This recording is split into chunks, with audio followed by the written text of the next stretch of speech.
नमस्कार। आज तक के इस खास कार्यक्रम में आपका स्वागत है। हमारे साथ हैं एक ऐसे व्यक्ति जो कभी खामोश नहीं रहते, इसलिए उनकी किताब जो निकली है उनके जीवन पर, उसका टाइटल है एनीथिंग बट खामोश। शत्रुघ्न सिन्हा जी, एनीथिंग बट खामोश। किस तरह से वो खामोश, एक बार फिर कहिए। एनीथिंग बट खामोश। ये आपके पूरे जिंदगी पर किताब है, लेकिन मैं शुरू करूंगा राजनीति से, क्योंकि एक चैप्टर इस किताब में है पॉलिटिक्स पर, और पिछले कुछ दिनों से, महीनों से आपका नाम एक ना एक विवाद में आ रहा है। क्या वजह है, क्या है? आप इस किताब में लिखते हैं एक डर्टी ट्रिक्स डिपार्टमेंट है बीजेपी में जो मेरे खिलाफ है। कौन है ये डर्टी ट्रिक्स डिपार्टमेंट, ये तो बताइए। देखिए, ये बताना मेरा काम नहीं है, मेरा फर्ज नहीं है, ये आपका फर्ज है। आप लोगों का पता लगाएं कौन लोग डर्टी ट्रिक्स चला रहे हैं डिपार्टमेंट, क्यों चला रहे हैं, क्या कसूर है मेरा, मैंने ऐसा क्या किया है। इतने सालों से पहला सितारा हूं जीवन में जो अपनी सामाजिक जिम्मेदारी के तहत राजनीति में आया, और राजनीति में आया तो भारतीय जनता पार्टी में आया। भारतीय जनता पार्टी में आया तो नानाजी देशमुख की ट्रेनिंग लेता हुआ अटल बिहारी वाजपेयी जी और हमारे फ्रेंड फिलोसफर गाइड और गुरु अल्टीमेट लीडर लाल कृष्ण आडवाणी के सानिध्य में मैं भारतीय जनता पार्टी में संघर्ष करता हुआ आया और एक जमाने में कैबिनेट मिनिस्टर बना, और आज आपके सामने हूं। तो मैंने ऐसा क्या किया, मेरी जर्नी तो बहुत अच्छी। आप तो रेबेल बने हैं।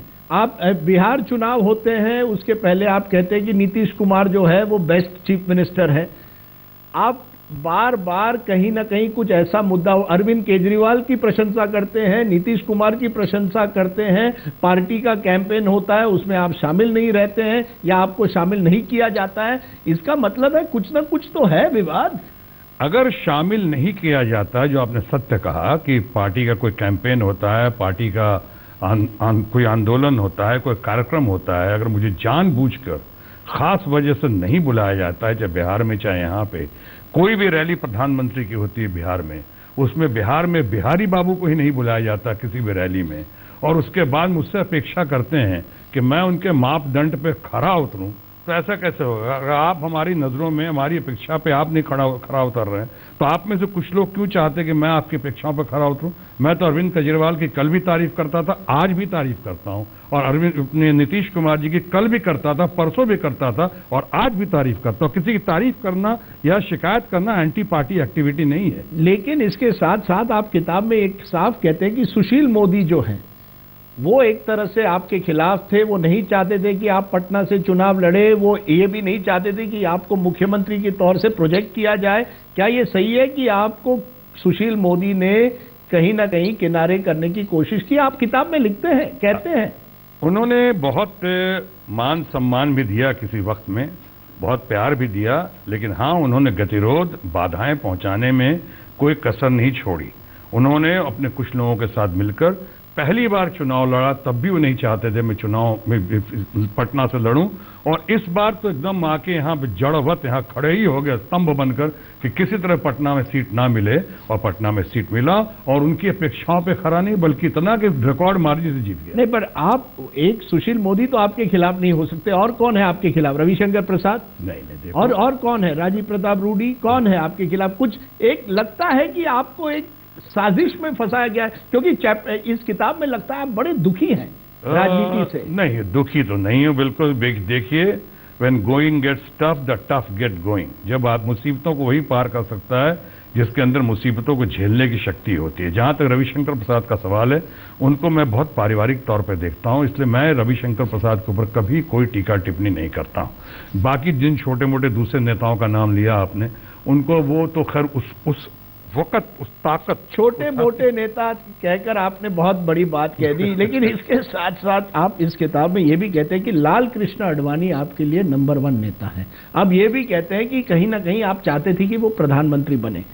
क्या इसी वजह से एक तरह से आपको किनारे किया गया? क्योंकि आपने जब लाल कृष्ण आडवाणी का एक तरह से साथ दिया जब बाकियों ने साथ नहीं दिया, क्या आप चाहते थे कि लाल कृष्ण आडवाणी को प्रधानमंत्री के तौर से प्रोजेक्ट किया जाए? पहली बात तो ये कि लाल कृष्ण आडवाणी जी हमारे नंबर 1 के नेता ही नहीं, मैंने शुरू में ही कहा कि हमारे लिए वो फ्रेंड, फिलोसफर, गाइड, गुरु और अल्टीमेट लीडर रहे हैं। लाल कृष्ण आडवाणी सिर्फ नेता ही नहीं बल्कि एक स्टेट्समैन है। लाल कृष्ण आडवाणी प्रधानमंत्री का किसी भी पद के लिए उनसे बेहतरीन उम्मीदवार कोई नहीं हो सकता। आज भी, आज की तारीख में, आज भी मैं नहीं कह रहा आज की तारीख में भी अगर आप, क्योंकि नरेंद्र मोदी है प्रधानमंत्री देश के, क्या आप कह रहे हैं कि आज की तारीख में भी लाल कृष्ण आडवाणी 85, 86, 87 की उम्र में प्रधानमंत्री बन सकते हैं? उम्र तो एक संख्या है। आज लाल कृष्ण आडवाणी की शार्पनेस से जो एनर्जी है वो 40 साल के व्यक्ति में भी शायद नहीं होगी, जो शार्पनेस है। तो compare to Narendra Modi, Lal Krishna Advani compare, देखिए, पर आप चाहते थे नरेंद्र मोदी पार्लियामेंट्री बोर्ड का नतीजा है, हम लोग की चाहत का नतीजा है, देश की इच्छा और अपेक्षा के प्रतीक है नरेंद्र मोदी। इसलिए मैं ये नहीं कह रहा हूं उनसे बेहतर होंगे कि नहीं, चाहे उनको होना चाहिए। नरेंद्र मोदी का हम सम्मान करते हैं, प्रणाम करते हैं, सलाम करते हैं। आज देश की जो मौजूदा स्थिति चल रही है, आज जो बॉर्डर्स पे हो रहे हैं, देश में हो रहा है, आंतरिक या बाहरी जो कुछ हो रहा है, उस समय लगता है कि अगर आज आडवाणी जी की बुद्धिमत्ता का, उनके बुद्धिजीवी होने का, उनके इंटेलेक्चुअल होने का, उनके स्टेट्समैन होने का अगर लाभ उठाया जाता या उठाया जाए तो देश और लाभान्वित होगा। यानी आप दुखी हैं कि लाल कृष्ण आडवाणी जी को एक तरह से किनारे किया गया है? किसी को भी दुख होगा कि इतने बढ़िया, इतने सीनियर, इतने सीजन, इतने बड़े स्टेट्समैन लाल कृष्ण आडवाणी, जिनके बारे में कह सकते हैं कि घने काले बादलों के बीच राजनीति के वो चमकती हुई सुनहरी किरण है, यानी silver lining in the political cloud. ऐसी शख्सियत, ऐसी हस्ती लाल कृष्ण आडवाणी अगर आज हमारे बीच में इतने उभर कर सामने नहीं है तो हमारे दुख का विषय तो वो है। तो मार्गदर्शक मंडल के एक सदस्य हैं। अच्छा, नेक्स्ट क्वेश्चन। क्या रिटायरमेंट होम है आपको लगता है? उनको रिटायर किया गया है इसलिए आपको दुख? मैं चाहता हूं और आप भी चाहते हो, देश चाहता है कि आज उनका मार्गदर्शन मिले और हम उनके दिखाए हुए मार्ग पे पुरजोर तरीके से चलें। आपने एक बड़ी बात कह दी इसमें कि आप चाहते हैं कि लाल कृष्ण आडवाणी को पूरी तरह से पार्टी के डिसीजन मेकिंग बॉडी में एक बार फिर लाया जाए। देखिए, जब पार्लियामेंट्री बोर्ड का नतीजा, उनका निर्णय मानते हैं, तो पार्लियामेंट्री बोर्ड से उन लोगों को अलग करना मुझे दिखता है कि सही नहीं हुआ है जो कि पार्लियामेंट्री बोर्ड का निर्माण किया, जो लोगों का योगदान है उनका, मुरली मनोहर जोशी जैसे लोगों का, जो भारतीय जनता पार्टी को 2 सीटों से लेकर करीब 200 सीटों तक लेकर आए, इनका इतना बड़ा योगदान रहा। और आज वो मार्गदर्शक मंडल में, और मार्गदर्शक मंडल जिसकी कोई मीटिंग नहीं हो रही, आज मार्गदर्शक मंडल में चिंता है कि कीर्ति आजाद जैसे आदमी को, जिसने करप्शन के ऊपर आवाज उठाई, वर्दी सन ऑफ द वर्दी फादर, भागवत झा आजाद का बेटा, जो कीर्ति आजाद 9 साल से संघर्ष कर रहा है, लड़ाई लड़ रहा है, और पार्लियामेंट के अंदर, पार्लियामेंट के बाहर, आज उसको एक्सपेल किया जा रहा है। और मार्गदर्शक मंडल की भी चिंता है ना, आडवाणी जी को, मुरली मनोहर जोशी जी को, यशवंत सिन्हा जी को, सब इस बात के लिए चिंतित है। ऐसा क्यों हो रहा है? करप्शन तो हमारा इशू है, भारतीय जनता पार्टी करप्शन के खिलाफ है शुरू से। मैं इसलिए आपको ये पूछ रहा हूं कि कीर्ति आजाद का नाम आपने लिया। कहा जा रहा है कि कीर्ति आजाद के सस्पेंशन के बाद शायद शत्रुघ्न सिन्हा के खिलाफ भी एक्शन लिया जाए। आप किस तरह से देखते हैं? क्या कीर्ति आजाद को इस तरह से सस्पेंड करना चाहिए था, शो कॉज नोटिस देना चाहिए था? देखिए, पहली बात तो ये है कि मैं तो बहुत महीनों से और सालों से सुन रहा हूं कि मुझे सस्पेंड किया जाएगा, चाहे मुझे हटा दिया जाएगा। अच्छा, सुनता रहा हूं, कोई कॉन्ट्रडिक्शन भी नहीं करता है, ऊपर से मैं आगे बढ़ता भी रहता हूं। इतने 2 सीटों वाली पार्टी में मैं शामिल हुआ, आज 203 पूर्ण बहुमत है, मैं सुख दुख का भागीदार रहा हूं। अगर इसी दिन के लिए कि मुझे निकाला जाए, वो भी बगैर किसी कसूर के, सच कहने के लिए, करप्शन के खिलाफ बोलने के लिए, पार्टी को और मजबूत करने के लिए, पार्टी को सही दिशा देने के में योगदान देने के लिए, तो ठीक है, मैं no demand, no command, no complaints और नो एक्सपेक्टेशंस का चल रहा हूं पार्टी में। लेकिन बात रही आप कीर्ति आजाद की बात कहिए, बात रही कीर्ति आजाद की बात। कीर्ति आजाद ने ऐसा क्या किया है? मुझे आज दुख है, दुख होना या खुशी जाहिर करना एंटी पार्टी एक्टिविटी नहीं होती है। मुझे दुख है कि जब वो आदमी कुछ कह रहा है तो उसकी बात को आप सुने, उसको बुलाएं, समझाएं, सीने से लगाएं, बोलो भैया इसमें हम लोग और क्या कर सकते हैं। वो तो अरुण जेटली को टारगेट कर रहे हैं, आपके सीनियर लीडर को टारगेट कर रहे हैं, डीडीसीए का मामला उठा के सीधे सीधे पार्लियामेंट में आपके ही नेताओं को टारगेट करते हैं। ये क्या बगावत नहीं होती? देखिए, मुझे क्रिकेट के बारे में या डीडीसीए या बीसीसीआई के बारे में बहुत ज्यादा जानकारी तो नहीं है, लेकिन मैं इतना जरूर जानता हूं कि डीडीसीए का मामला कोई भारतीय जनता पार्टी का मामला नहीं हो सकता है, और ये तब की बात है और तब से आज तक वो उठाए जा रहे हैं। तो उनको तो जरा प्यार से घर के अंदर बुला के गले लगाकर बात करनी चाहिए। उन्होंने आज तक नाम तो किसी का नहीं लिया। नाम नहीं, इशारों ही इशारों में उन्होंने एक तरह से टारगेट किया है। इशारों में दिल देने वाले नहीं, बिल्कुल, तो यही है ना, ये तो बगावत नहीं होती। नहीं, देखिए, मैं पहले भी कह चुका हूं, अगर सच कहना बगावत है तो समझो हम भी बागी हैं। अगर सच कहना बगावत तो है। आप समझते हैं कीर्ति आजाद जो कह रहे हैं करप्शन के बारे में, डीडीसीए के मामले उठा रहे हैं, वो सच कह रहे हैं? वो सच कह, ऐसा दिखता है कि वो सच कह रहे हैं। उनको बुलाकर बात करनी चाहिए। मैं अभी अपील करूंगा, humble appeal to my leaders, to मार्गदर्शक मंडल्स को तो कह ही चुका हूं मैं पार्लियामेंट्री बोर्ड से लेकर आरएसएस के लोगों को, जो गॉडफादर्स हैं, जो फादर फिगर्स हैं पूरी पार्टी के, उनसे भी अपील करता हूं कि ऐसा क्या हो रहा है, क्यों हो रहा है। ये कीर्ति आजाद का ट्रैक रिकॉर्ड देखिए आप, उसका, उनके पिताजी का ट्रैक रिकॉर्ड देखिए।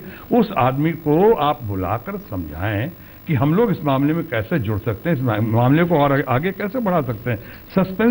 Suspension is no solution. Suspension problem हो सकता है, सस्पेंशन सोल्यूशन नहीं हो सकता है। आज आप कीर्ति आजाद की तरफदारी कर रहे हैं। आज आप कह रहे हैं कि एलके आडवाणी और मार्गदर्शक मंडल के जितने भी बुजुर्ग नेता हैं, सीनियर लीडर्स हैं, उनको एक बार फिर पार्लियामेंट्री बोर्ड में एक तरह से फिर से शामिल किया जाए। आप कह रहे हैं कि नीतीश कुमार जो है, आज भी आपको लगता है कि बिहार के लिए नंबर 1 चीफ मिनिस्टर है। आज आप कह रहे हैं कि अरविंद केजरीवाल की आज भी आप प्रशंसा कर रहे हैं, और इसके बाद आप कह रहे हैं कि हम लॉयल सोल्जर हैं बीजेपी की। हाँ, तो लॉयल सोल्जर, उसमें तो कोई शक की गुंजाइश ही नहीं है। कहीं ना कहीं कुछ बात तो आपको चुभ रही है।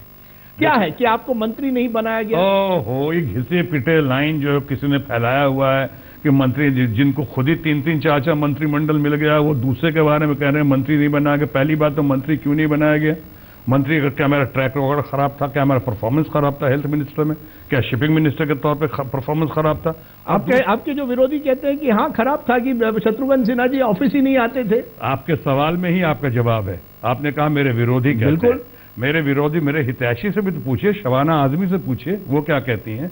हमारे पार्टी के आडवाणी जी से पूछिए, उनसे बड़ा लीडर देश में आज कौन है, वो क्या कहते हैं। वो तो बहुत तारीफ, बहुत प्रशंसा करते हैं। और सबसे बड़ी बात, अगर मंत्री बनना नहीं बनना, मंत्री बनना, शत्रुघ्न सिन्हा का, जैसे लता मंगेशकर की आवाज ही उनकी पहचान है, शत्रुघ्न सिन्हा का व्यक्तित्व है, उनकी पहचान है।